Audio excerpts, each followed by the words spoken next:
మద్యపాన నిషేధం పేరుతో సీఎం జగన్ రెడ్డి 1,00,000 కోట్లు లూటీ చేశారని ప్రకాశం జిల్లా తెలుగుదేశం పార్టీ, జనసేన, బీజేపీ పార్టీల నాయకులు ఆరోపించారు. ఒంగోలు పార్లమెంటు తెలుగుదేశం పార్టీ అధ్యక్షుడు డాక్టర్ నూకసాని బాలాజీ, జనసేన పార్టీ జిల్లా అధ్యక్షుడు షేక్ రియాజ్, భారతీయ జనతా పార్టీ జిల్లా అధికార ప్రతినిధి బొద్దులూరు ఆంజనేయులు మీడియా సమావేశం ఏర్పాటు చేశారు. ఈ సందర్భంగా సీఎం జగన్ రెడ్డిపై రాష్ట్రంలో మద్యం విధానంపై తీవ్ర స్థాయిలో దుయ్యబట్టారు. మద్యపాన నిషేధమని చెప్పిన జగన్ రెడ్డి అధికారంలోకి వచ్చిన తర్వాత ప్రభుత్వమే మద్యం అమ్మేలా చర్యలు చేపట్టారని, ఇది నిజం కాదా అని ప్రశ్నించారు. జే బ్రాండ్ల ద్వారా దోచుకున్న లక్షల కోట్ల డబ్బును కంటైనర్ల ద్వారా ఎన్నికలకు వైసీపీ నాయకులు తరలించారని విమర్శించారు. మద్యపాన నిషేధంపై హామీ ఇచ్చిన జగన్ రెడ్డి నేటికీ ఒక డీ అడిక్షన్ సెంటర్ను కూడా ప్రారంభించలేదు అని ఎద్దేవా చేశారు. 5 ఏళ్లలో మద్యం సేవించే వారి సంఖ్య పెరిగిందే తప్ప తగ్గిన దాఖలాలు లేవని అన్నారు. AP beverages corporation chairman Vasudeva Reddy కనుసన్నల్లోనే రాష్ట్రంలో మద్యం మాఫియా అరాచకాలు నడుస్తున్నాయని చెప్పారు. ఎన్నికల సమయంలో అక్రమంగా వైఎస్ఆర్ కాంగ్రెస్ పార్టీ అభ్యర్థులకు మద్యం సరఫరాకు AP beverage corporation chairman Vasudeva Reddy ప్రణాళికలు రచించారని ఆరోపించారు. ఏపీ బేవరేజ్ కార్పొరేషన్ చైర్మన్ వాసుదేవరెడ్డిని తక్షణమే విధుల నుంచి తొలగించాలని డిమాండ్ చేశారు. మీడియా సమావేశంలో తెలుగుదేశం పార్టీ పార్లమెంట్ అధికార ప్రతినిధి మొఘల్ కాళిషా బేగ్, జనసేన పార్టీ జిల్లా ఉపాధ్యక్షుడు చిట్టెం ప్రసాద్, బీజేపీ ఉపాధ్యక్షుడు రాయపాటి అజయ్ తదితరులు పాల్గొన్నారు. జగన్మోహన్ రెడ్డి గారు ఎన్నికల్లో మద్యపాన నిషేధం చేస్తానని చెప్పారు. మద్యపాన నిషేధం చేయకపోగా అనేక రకాల చీప్ బ్రాండ్స్ తీసుకొచ్చి బహుశా రాష్ట్ర చరిత్రలో కనీ విని ఎరుగని రీతిలో ఒక చీప్ లిక్కర్ బ్రాండ్స్ తీసుకొచ్చి ప్రజల మీద నెత్తి మీద రుద్ది ప్రజల ప్రాణాలతో చెలగాటమాడుతున్న సందర్భం మనకు కనపడుతూ ఉంది. అనేక సందర్భాల్లో మద్యపాన నిషేధం చేయటం నా జయం, పేద ప్రజల ప్రాణాలు కాపాడుతాను, ఈ మహమ్మారి నుంచి వాళ్ళని రక్షిస్తానని చెప్పి ఎన్నికలు అయిన తర్వాత మోసం చేసిన జగన్మోహన్ రెడ్డి. ఇంకొక పక్క మద్యాన్ని ధరలు పెంచేసి విపరీతంగా ధరలు పెంచి అమ్మితే తక్కువ తాగుతారు, దాని ద్వారా మద్యం ఖర్చు అవడం తగ్గుతుంది, మద్యం కన్సంప్షన్ తగ్గుతుంది, ప్రజలు మద్యం దూరంగా ఉంటారని ఇంకొక కొత్త సిద్ధాంతం తీసుకొచ్చిన జగన్మోహన్ రెడ్డి గారు. ఇవాళ 2 సర్వేల ప్రకారం 2020లో క్రిసిల్ అనేటువంటి సంస్థ చేసిన సర్వే ప్రకారం 34.5% మంది మద్యం సేవిస్తున్నారు. అదేవిధంగా 2021లో ఫ్యామిలీ హెల్త్ సర్వేలో కూడా తెలిసిన ప్రకారం 31.4% మద్యం సేవిస్తున్నారు. అంటే జగన్మోహన్ రెడ్డి గారు ఏదైతే చెప్పారో ధరలు పెంచితే మద్యం సేవించడం తగ్గిపోతుందని ఏదైతే చెప్పారో దానికి భిన్నంగా 35% జనం ఇవాళ మద్యం సేవిస్తూ ఉన్నారు. అందులో అనేక కుటుంబాలు ఈ చీప్ లిక్కర్ తాగి చనిపోతున్న సందర్భం కూడా మనకు కనపడతా ఉంది. అదేవిధంగా లక్షల కోట్లు ఈ మద్యం ద్వారా సంపాదిస్తున్న సందర్భం, డిజిటల్ పేమెంట్స్ లేకుండా సొంత ఖాతాలకి మద్యం ద్వారా అమ్మకాల ద్వారా వచ్చేటువంటి ఆదాయాలని, ఆ డబ్బులన్నింటినీ కూడా జగన్ రెడ్డి తాబేదారుగా ఉన్నటువంటి సంస్థల్లోకి వెళ్తుంది తప్ప ఎక్కడ డిజిటల్ పేమెంట్స్ చేయాలి. ఇవాళ దేశంలో డిజిటల్ పేమెంట్స్ జరుగుతున్న సందర్భం, కానీ జగన్మోహన్ రెడ్డి గారు ఈ మద్యం అమ్మకాల్లో మాత్రం ఎక్కడ కూడా డిజిటల్ పేమెంట్స్ని చేయించడంలో దీనికి వెనకున్నటువంటి బ్యాక్గ్రౌండ్ని కూడా ప్రజలు అర్థం చేసుకోవాల్సిన ఆవశ్యకత ఉంది. అదేవిధంగా ఈ బెవరేజెస్ కార్పొరేషన్ చైర్మన్ వాసుదేవరెడ్డి ఇవాళ ఏదైతే ఈ యొక్క రాష్ట్రంలో మద్యం మాఫియాని అమలుపరుస్తూ మద్యం ద్వారా వచ్చేటువంటి లక్షల కోట్ల రూపాయలని వైఎస్ఆర్ కాంగ్రెస్ పార్టీకి చేస్తున్న సందర్భం. మేము ఒకటే చెబుతున్నాం, జగన్మోహన్ రెడ్డి హయాంలో మద్య నిషేధం జరగకపోగా చీప్ లిక్కర్ తీసుకొచ్చి అత్యధిక రేట్లు పెంచి పేద ప్రజల నుంచి విపరీతంగా డబ్బులు వసూలు చేసి వాళ్ళ ప్రాణాలతో చెలగాటమాడుతున్నారు. ఇవాళ అనేక మంది మద్యం ద్వారా కుటుంబాలు బలైపోతున్నాయి, అనేక మంది ఆరోగ్యం బాగలేక చనిపోయిన సందర్భం, ఈ యొక్క క్రైమ్ రేటు కూడా పెరుగుతున్న సందర్భం కూడా మనకు కనపడతా ఉంది. జగన్మోహన్ రెడ్డి గారికి ఒకటే చెబుతున్నాం, నీవు ప్రజలను మోసగించావు, ప్రజల్ని పీల్చి పిప్పి చేస్తున్నావు, తద్వారా వచ్చే డబ్బుతో నువ్వు రేపు ఎన్నికల్లో ఆ డబ్బులు పంచుకొని గెలవడానికి కుట్రలు కుయుక్తులు చేస్తున్నావు. దీన్ని మేము ఖండిస్తూ మద్యపాన నిషేధం అమలు చేయనటువంటి జగన్మోహన్ రెడ్డి గారు, మోసం చేసిన జగన్మోహన్ రెడ్డి గారు, పేద ప్రజల జీవితాలతో చెలగమాడుతున్న జగన్మోహన్ రెడ్డి గారిని ఓడించండి. తిరిగి తెలుగుదేశం, జనసేన, బీజేపీ కూటమి వస్తేనే తిరిగి ఈ రాష్ట్ర ప్రజలకు మరలా ఒక ప్రజాస్వామ్యమైన పరిపాలన కానీ ఒక న్యాయబద్ధమైన పరిపాలన, నీతి నిజాయితీ కూడా పరిపాలన అందుతుంది. కావున ప్రజలకు ఒక అప్పీల్ చేస్తున్నాం, మీ జీవితాలతో చెలగాటమాడుతున్నటువంటి జగన్మోహన్ రెడ్డి గారిని ఓడించండి. అధిక ధరలతో కానీ, ఇసుక రేట్లతో కానీ, రాష్ట్రంలో అనేక కుంభకోణాలతో కానీ, లేదా క్రైమ్ రేటు కూడా పెరుగుతుంది, అనేక మంది మీద దాడులు చేస్తున్నారు. ఇవన్నీ పోవాలంటే జనసేన, తెలుగుదేశం, బీజేపీ యొక్క ఉమ్మడి ప్రభుత్వాన్ని తీసుకురావాల్సిన ఆవశ్యకత ఉంది. కాబట్టి దయచేసి ప్రజలందరూ కూడా ఇప్పుడున్నటువంటి ప్రభుత్వం యొక్క దుర్మార్గ దుశ్చర్యలను గమనిస్తూ రేపు అధికారంలోకి కూటమి తీసుకురావాల్సిందిగా విజ్ఞప్తి చేస్తున్నాను. Janasena party, Telugu Desam party, BJP party 3 పార్టీలు కూడా కూటమిగా వెళ్తున్నాయి ఎన్నికల్లో. ఈరోజు 3 పార్టీల అధ్యక్షులం కూడా ఈరోజు ప్రెస్ మీట్ నిర్వహించడం జరుగుతుంది తెలుగుదేశం పార్టీ కార్యాలయంలో.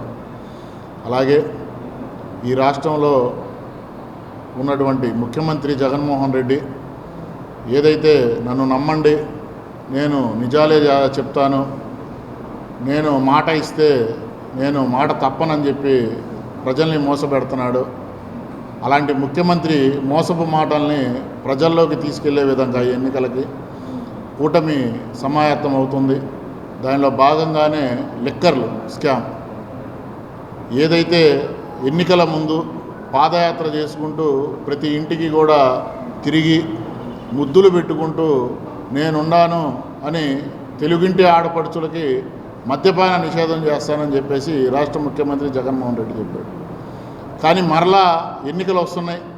ఎన్నికలు వస్తున్నా సరే ఎటువంటి మద్యపాన నిషేధం చేయకపోగా సరికొత్త బ్రాండు ఎప్పుడు కూడా రాష్ట్రంలోనే కాదు దేశంలోనే విననటువంటి బ్రాండ్లు తీసుకువచ్చి ఈరోజు ఆంధ్రాలో ఉన్నటువంటి ప్రజల ఆరోగ్యంతో చెలగాటం ఆడుతున్నటువంటి వ్యక్తి జగన్మోహన్ రెడ్డి.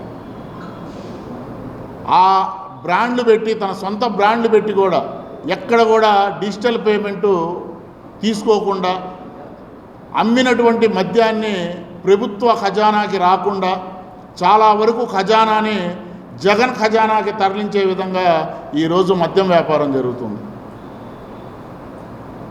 మరి దశల వారీగా నేను మద్య నిషేధం చేస్తానన్నారు. కానీ ఈ రాష్ట్ర ముఖ్యమంత్రి జగన్మోహన్ రెడ్డి మాట తప్పాడు.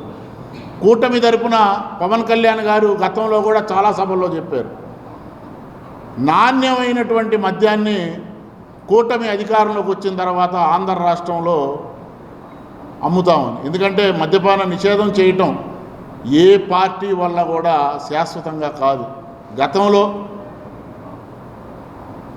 ఆనాటి ముఖ్యమంత్రి నందమూరి తారక రామారావు గారు సంపూర్ణ మద్యపాన నిషేధం చేశారు. దాని తర్వాత రాష్ట్రంకి కొంత ఖజానా కావాల్సి వచ్చి మద్యాన్ని దశల వారీగా బయట రాష్ట్రంలో అమ్మారు. రేపు కూటమి వచ్చిన తర్వాత కూడా నాణ్యమైన మందిస్తాం.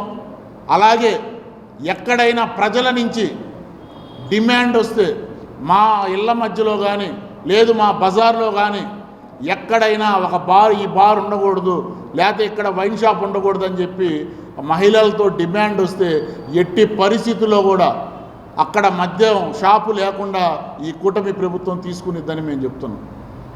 అదేవిధంగా ఈ రాష్ట్రంలో కూటమి ఏర్పడింది కూడా రాష్ట్ర అభివృద్ధి కోసమే. ఈ ప్రజాగ్రహంలో ఒక తుఫానులో కొట్టుకుపోబోతుంది ఈ వైసీపీ ప్రభుత్వం. రాష్ట్రంలో చూస్తున్నాం, ప్రజల మెడల మీద కత్తి పెట్టి సొంత ఆస్తులు కూడా రాయించుకునే స్థాయికి వైఎస్ఆర్సీపీ పార్టీ ఈరోజు దిగజారిపోయింది. మరి ఇలాంటి పరిస్థితుల్లో మేము ప్రజలకి ఒకటే చెప్తున్నాం, మనం ఏదైనా చిన్న వస్తువు కొనేటప్పుడు కానీ ఒక ఇంటి స్థలం కొనేటప్పుడు కానీ దాని మీద ఏమన్నా కేసులు ఉన్నాయా లేదా దాని మీద ఏమన్నా ఎలిగేషన్స్ ఉన్నాయా అని చూస్తామే. ఒక రాష్ట్ర భవిష్యత్తుని మార్చేటటువంటి నాయకుడికి ఎన్నుకునేటప్పుడు మనం ఎందుకు చూడము? 32 కేసులు నెత్తి మీద పెట్టుకొని 18 నెలలు జైల్లో ఉండొచ్చినటువంటి ఆర్థిక నేరగాడికి ఓటేద్దామా, అభివృద్ధి కోరుకునేటటువంటి కూటమి అభ్యర్థులకి ఓటేద్దామా అని చెప్పి ప్రజలు కూడా తేల్చుకోవాల్సినటువంటి పరిస్థితులు ఉన్నాయి. కాబట్టి రాబోయే రోజుల్లో ఈ రాష్ట్రంలో 160 స్థానాలకు పైగా కూటమి విజయ ఢంకా మోగిస్తుంది.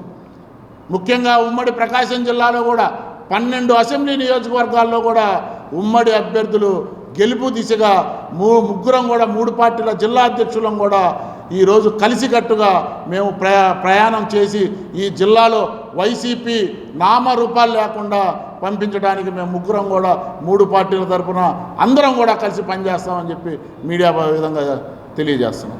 ఈరోజు జగన్మోహన్ రెడ్డి ప్రభుత్వంలో గత 5 సంవత్సరాల్లో మద్య నిషేధం చేస్తానని చెప్పిన మాట ఇచ్చినటువంటి జగన్మోహన్ రెడ్డి రాబోయే 20 సంవత్సరాలకు కూడా మద్యం అమ్మకాలు మీద వచ్చే ఆదాయాన్ని తాకట్టు పెట్టి లోన్ తీసుకోవడం జరిగింది.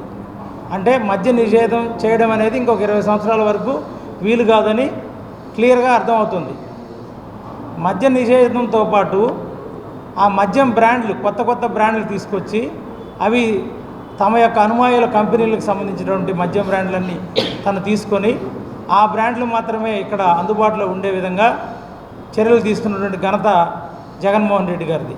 ఆ విధంగా ఎందుకు చేస్తున్నాడా అంటే ప్రజలు ఏదమ్మితే మాకేంటి, ఎక్కడ కొంటే మాకేంటి అనుకుంటారు.